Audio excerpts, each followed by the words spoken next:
سلام خدمت همه دوستای گل اشکان رشید هستم با آموزش بوکس در خدمتتون هستم. این قسمت روی گارد پا و گارد دست و هماهنگی بین بالاتنه و پایین‌تنه صحبت میکنیم، آموزش میدیم، یاد میگیریم و با هم دیگه مرحله به مرحله، نکته به نکته پیش میریم.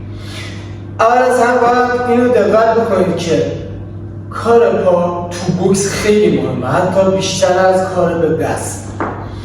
مهمترین عضو بدن برای یک بوکسور به نظر من پاهاشه، چه بابت استقامت، چه بابت سرعت، چه جابجایی و چه بابت قدرت ضربه زدن.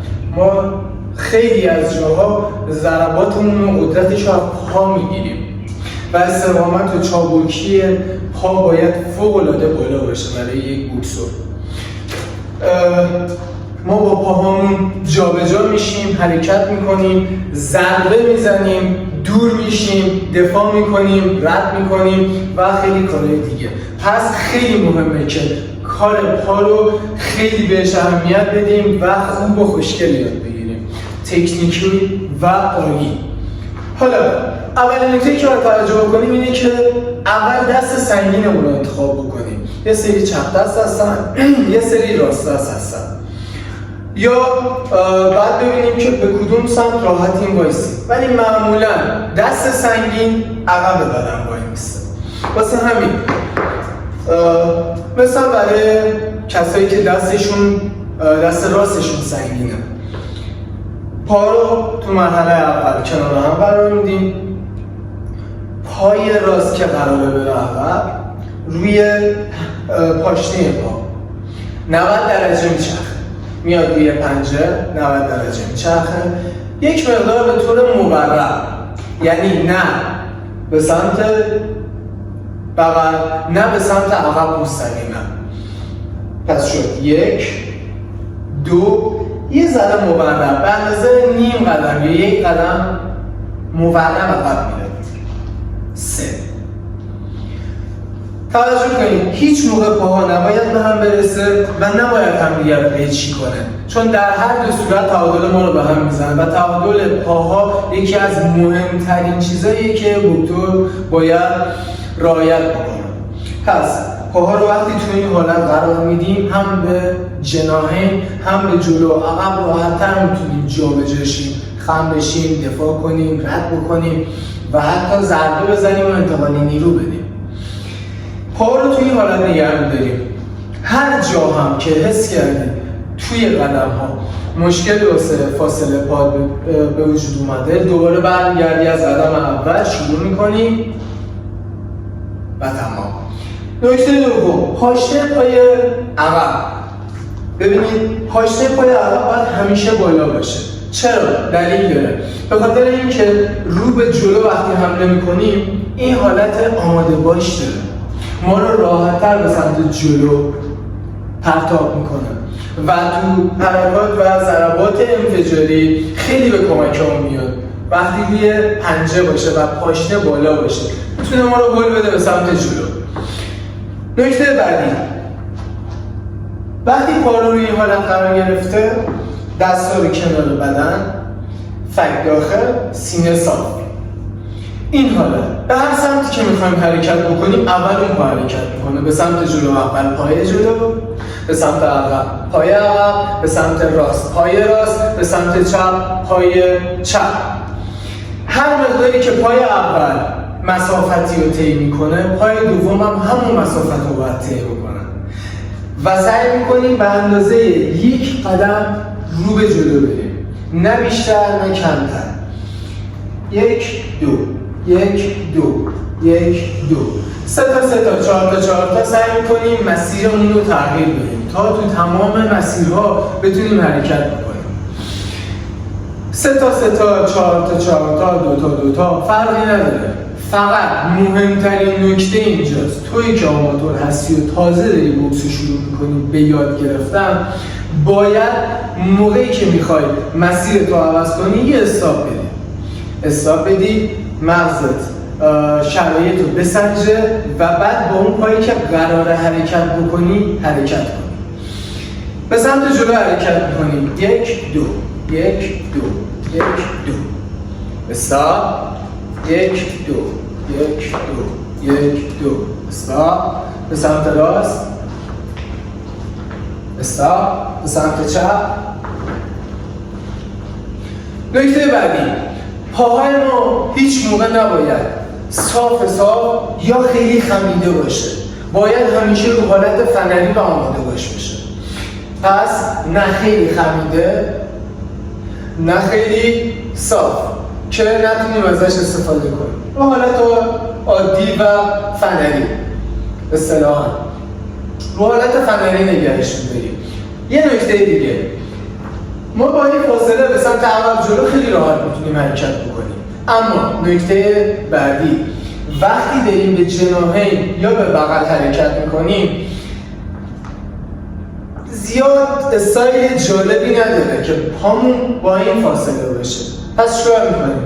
تقلب بهتون رسونم، پای عقب رو یه کوچولو به پای جلو نزدیک میکنیم، به هم نمیرسونیم، فقط نزدیکش میکنیم. حالا حرکتمون راحت‌تر و بهتر و دقیق‌تر میشه. 1 2 1 2 1 2 1 2.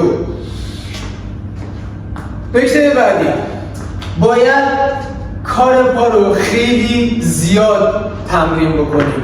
با استمرار و تمرین زیاد این مهارت به دست میاد. چرا؟ به خاطر اینکه بعدش قرار بریم سراغ بالاتره و اگه کار پا رو خوب یاد نگیریم، موقعی که داریم با کار دست ادغامش میکنیم داستان از دستمون در میره،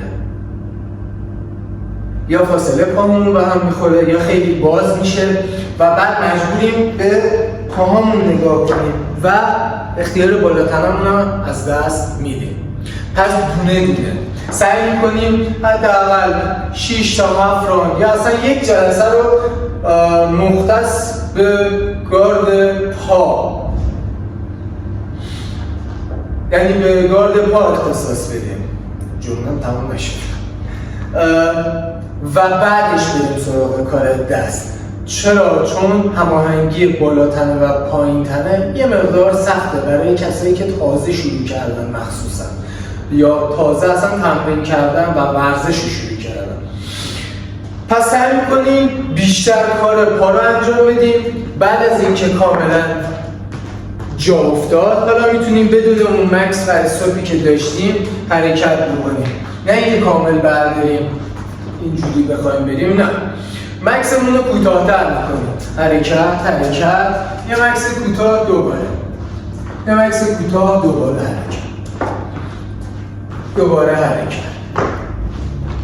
حرکت. گارد پا رو یاد گرفتیم. حالا میخوایم بریم سراغ مرحله بعدی، گارد دست، گارد بوکس. با همین حالتی که هستیم قرار میگیریم. بدن حالت صاف داشت، حالا بدنمون رو نیم تیغ میکنیم برای اینکه راحت ضربه نخوریم و ضربه زدن به همون سخت‌تر بشه. 2، برای اینکه دست قویمون یه مقداری عقب بره و انرژی بیشتری داشته باشه برای ضربات قدرتی. دست عقبمون رو به این حالت آرنج رو کنار دنده قرار میدیم، پنجه کنار فک. دقت کنید، کنار فک اینجا، دقیقاً کنار فک قرار میدیم. روی این حالت شونه دست جلوی یه مقداری بالا میاد، مراحل ابتداییشه. حالا قدم برمی‌داریم و همون کار تکرار می‌کنیم. اینجا اگه کار پا رو کامل انجام نداده باشیم، بدنمون توی این حرکت این حالت میگیره و با یه کوچیک‌ترین حرکت تعادلمون به هم میخوره. پس واسه همین انقدر اصرار دارم که کار پا رو خوب و خفن و جدی تمرین کنید. روی این حالت دوباره قدم برمی‌داریم، دوباره قدم. سعی کنیم 6 الی 7 تا تایم 3 دقیقه‌ای با 1 دقیقه استراحت این کار رو پیش ببریم. بعد از اینکه کامل زاویه بدن و قرار گرفتن دست عقب رو یاد گرفتیم. حالا از این زاویه نشون میدم که راحت‌تر یاد بگیریم. دست جلو میاد زیر نگاه، کمی جلوتر. آرنج باید زاویه 90 درجه یا یک کوچولو جمع‌تر داشته باشه.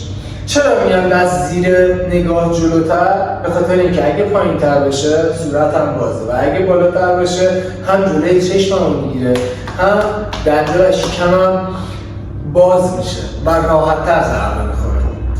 پس به این حالت نکته بعدی، دست باید به صورت موازی باشه، نه به صورت هشتی. اصطلاحاً به صورت 11 یا دو تا خط موازی روی پنجه، دوباره حرکت. فک داخل، ما باید فکمون رو بپوشونیم و ازش خوب محافظت کنیم، چون خطرناکترین جایی که ضربه میخوره فک ماست. حالا حرکت، دوباره تکرار، دوباره تکرار، 1 2 1 2، فاصله پا، برگشت، دوباره.